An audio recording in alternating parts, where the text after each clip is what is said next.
Hello friends, இன்றைக்கி ரொம்பவே புத்துணர்ச்சியாக இருக்கிறதுக்காக ஒரு ஜூஸ் தான் நான் இன்றைக்கி செய்ய போகிறேன். புதினா எலுமிச்சை ஜூஸ் எப்படி செய்யலான்னு பார்க்கலாம் வாங்க. நான் வந்து பழுத்த எலுமிச்சம்பழம் ஒன்று எடுத்திருக்கேன். நீங்கள் வந்து பச்சையாக இருக்கிற எலுமிச்சம்பழம் கூட எடுத்துக்கலாம். அரை கைப்பிடி அளவு புதினா எடுத்திருக்கேன். இது கூடவே இஞ்சி ஒரு சின்ன துண்டு எடுத்திருக்கேன். சின்னதாக இருந்தால் போதும், காரம் ரொம்ப இருக்கக்கூடாது, லைட்டு காரம் கொடுக்கறதுக்காக. இப்போ நம்ம இது எல்லாத்தையும் மிக்ஸி ஜாரில் போட்டு அரைச்சிக்கலாம். புதினா,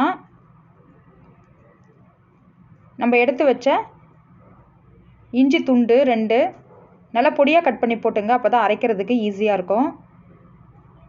இப்போ இது கூடவே நம்ம ஐஸ் க்யூப் போட்டுக்கலாம்.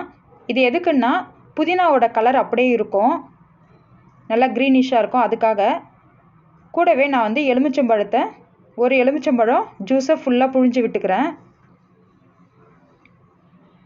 நல்லா புழிஞ்சு விட்டுங்க சுத்தமாக. ஃபுல் பழத்தை ஃபுல்லாக புழிஞ்சு விட்டுக்கலாம்.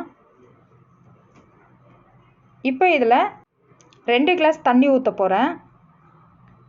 இப்போதைக்கு 1 கிளாஸ் தண்ணியை நான் வந்து ஊற்றி அரைச்சிக்கிறேன். நிறைய தண்ணி ஊற்றினா அரைக்க முடியாது, அதனால் வந்து கொஞ்சமாக தண்ணி ஊற்றி அரைச்சிட்டு கூடவே 2 கிளாஸ் தண்ணியை நம்ம மிக்ஸ் பண்ணிக்கலாம் ஃபுல்லாக அரைச்சிட்டு. இப்போ நம்ம வடிகட்டிக்கலாம்.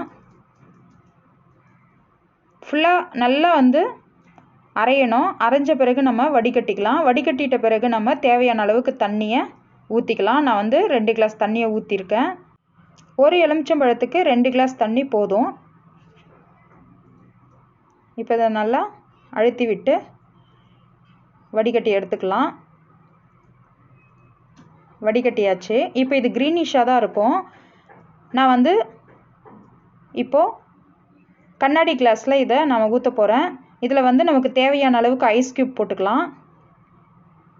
நான் வந்து ஸ்வீட்டுக்காக வந்து சர்க்கரை போடலை, தேன் போட்டுக்கிறேன். 3 டேபிள் ஸ்பூன் தேன் ஊற்றிக்கிறேன் நான். பிறகு நம்ம வடிகட்டின ஜூஸை ஊற்றிக்கலாம். நல்லா க்ரீனாக இருக்கிற ஜூஸ் வந்து நம்ம தேன் ஊற்றி கலந்த பிறகு லைட்டாக எல்லோவாக மாறும். இப்போ இதில் நம்ம எலுமிச்சம்பழத்தை ஒரு ஸ்லைஸ் கட் பண்ணி அதுக்குள்ளே போட்டுக்கலாம். பிறகு இன்னொரு ஸ்லைஸ் கட் பண்ணி கார்னிஷிங்காக நான் வந்து வச்சுக்கிறேன். கூடவே புதினா இலையும் கார்னிஷிங்காக வச்சுக்கிறேன். நம்ம தேன் ஊற்றிருக்கோம், அது வந்து அடியில் அப்படியே நின்றுடும். ஒரு ஸ்பூன் வச்சு நல்லா மிக்ஸ் பண்ணி விட்டுக்கலாம். நீங்கள் தேனுக்கு பதிலாக சக்கரை கூட போட்டுக்கலாம். 6 டேபிள் ஸ்பூன் சக்கரை போட்டுங்க, அவ்வளோதாங்க.